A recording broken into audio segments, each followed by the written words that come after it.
Hey everyone, and welcome back for another deep dive with us. It's great to be back. This time, we're going to be talking all about tech entrepreneurship. Sounds fun. It is, and we've got this super interesting article from North and South magazine, Oh, yeah, Unfiltered, right. Unfiltered, the rise and fall of a tech mogul. Catchy title. Right. And it got me thinking about all those founder stories we hear. You know, like the ones where it seems like it was just pure talent and hard work that got them to the top. Yeah, those classic rags to riches stories, right? Exactly. But is it really that simple? Well, that's what we're going to find out. This article really makes you question those assumptions. It dives into all the hidden systems that actually contribute to this idea of self-made success. So it's not just about one person's journey. Not at all. It's about understanding the whole ecosystem of the tech industry. Okay, so the article digs into this whole concept of the founder myth. Yeah, it's like those stories we hear, they often leave out a lot of crucial details. Like things like privilege, having access to resources, even just plain luck. Things that play a much bigger role than we might realize. And they use some pretty interesting examples to prove their point, don't they? They do. Like Elon Musk. Yeah, the poster child for self-made innovation. Right?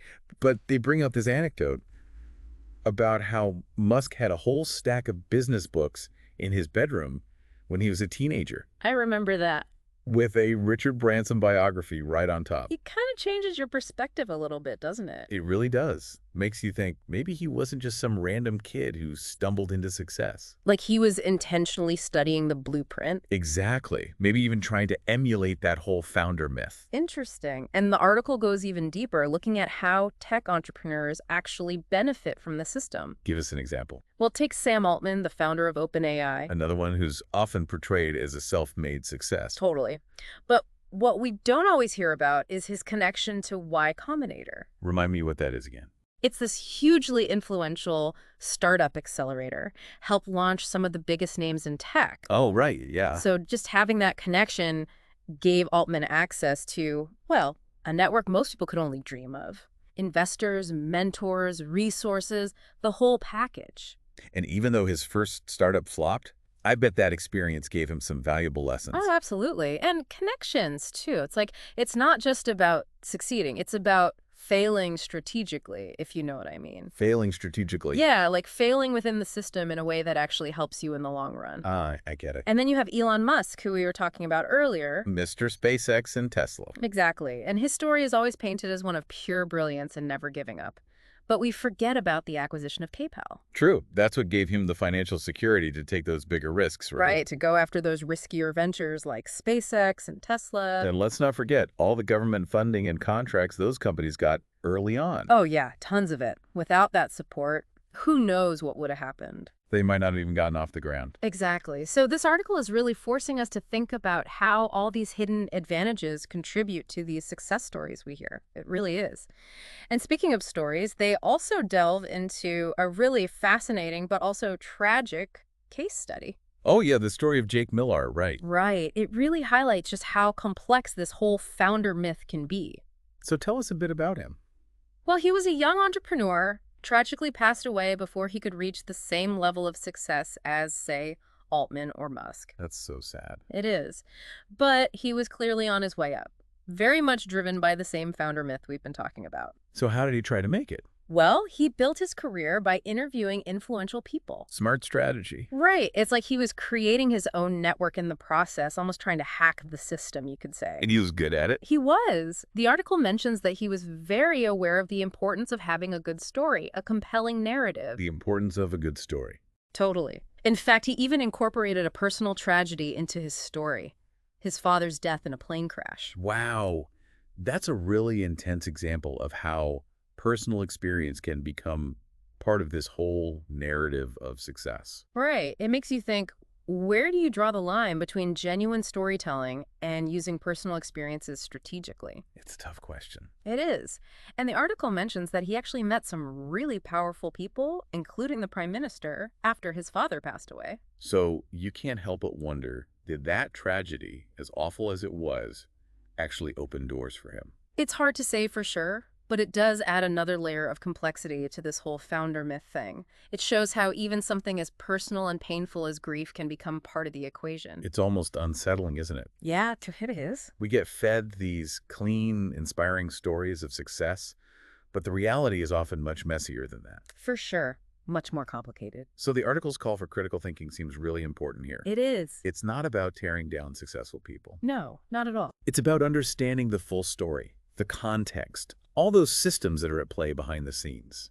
Recognizing those hidden advantages some people have, how those advantages shape the bigger picture. If we don't acknowledge those factors, we're just perpetuating this narrow and maybe misleading view of success. And that can be really discouraging for people who don't have those same advantages. It's like they think they're not working hard enough. Right?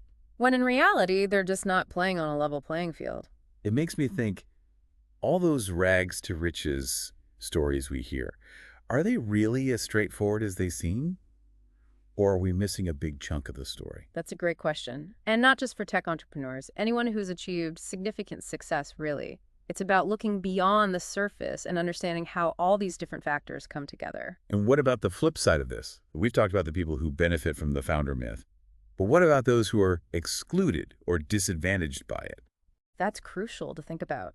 Because this myth doesn't just affect how we see success, it can actually influence who we think is capable of achieving it. It creates barriers for certain groups of people. Absolutely. Barriers that can be subtle and hard to see, but they have a real impact on people's lives. So we've really unpacked this whole idea of the founder myth, seen how it plays out in real life, started to question those narratives we're told about success in tech. It's been quite a journey. It has. But what does it all mean for us? How can we actually use this knowledge in our own lives? That's the million-dollar question, right? And it's something we should definitely explore further, because this isn't just a tech industry problem, it's a societal problem. It affects how we see success in every area of life. Exactly. And it can have a real impact on what we believe and what we aspire to. So much to think about. There is. But we'll have to pick this back up after the break. Stay with us.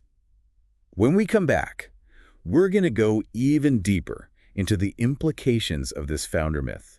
And we'll talk about how we can become more critical consumers of all those success stories we hear in every aspect of our lives. Looking forward to it. So we were talking about how this founder myth can create barriers, for people who don't fit that traditional mold. Right. It's like it sets up all these expectations. Yeah, like what a successful founder should look like, their background, how they should act. And if you don't fit that image, It can feel like you're already behind before you even start.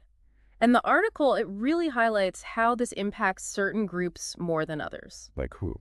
Women, people of color, those from lower socioeconomic backgrounds. They're often excluded from those all-important networks and resources, aren't they? Exactly. It almost feels like there's this unconscious bias at play. You see a young, white, male founder, and people automatically assume he's the next big thing, brilliant and driven. But a woman or someone from a minority group? They don't get that same benefit of the doubt. Sadly not. And that can affect everything. Funding opportunities, media coverage, even just how competent people perceive them to be. But it's not just about individual bias, is it? No, it's bigger than that. The system itself can be part of the problem. How so?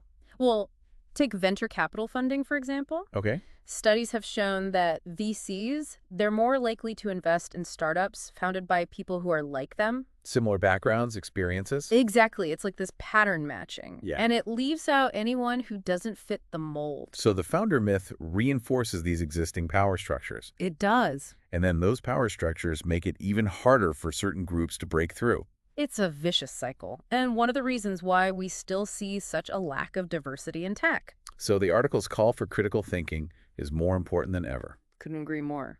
We have to be aware of these biases, both our own and the ones built into the system. Otherwise, we're just perpetuating these inequalities without even realizing it. And it's not just about awareness, is it? It's about taking action. We need to actively challenge this founder myth. So where do we even begin? How do we become more conscious consumers of these success stories? And how do we start dismantling these harmful narratives? Well, I think step one is just being more aware of the stories we're being told.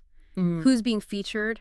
What are their backgrounds? And who are we not hearing from? Right, because we tend to get our information from the same limited sources. Exactly. And those sources have their own biases. Right. So we need to diversify what we read and watch and listen to, actively seek out different perspectives. And when we do hear those success stories, We have to be critical. Ask ourselves what factors contributed to this person's success? What kind of support did they have? What privileges did they benefit from? and again, it's not about taking away from their accomplishment. Not at all. It's about understanding the whole picture, Yeah. recognizing that success is rarely a solo effort. So true. So when we start thinking more critically about these stories, We can start challenging the founder myth in our own lives, too.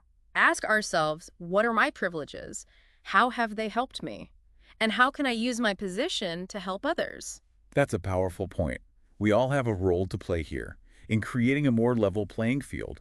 But what does that actually look like? What concrete actions can we take? That's a great question, and one we should dive into after a quick break, because this isn't just about changing how we think. It's about making real changes to create a more just and equitable world for all those aspiring entrepreneurs out there. Stay tuned. We'll be right back. Welcome back to the show. We've been unpacking this whole idea of the founder myth. I'm thinking about those who are excluded because of it. Yeah, and how we can make things more equitable. Exactly. So you asked, what concrete steps can we take? I did. I'm ready for some answers. Well, one of the biggest things is to support organizations that are already working to level the playing field. There are groups doing that. Oh, tons. Groups that are giving resources and mentorship to founders from underrepresented backgrounds, even funding opportunities. Got any examples? Oh, yeah.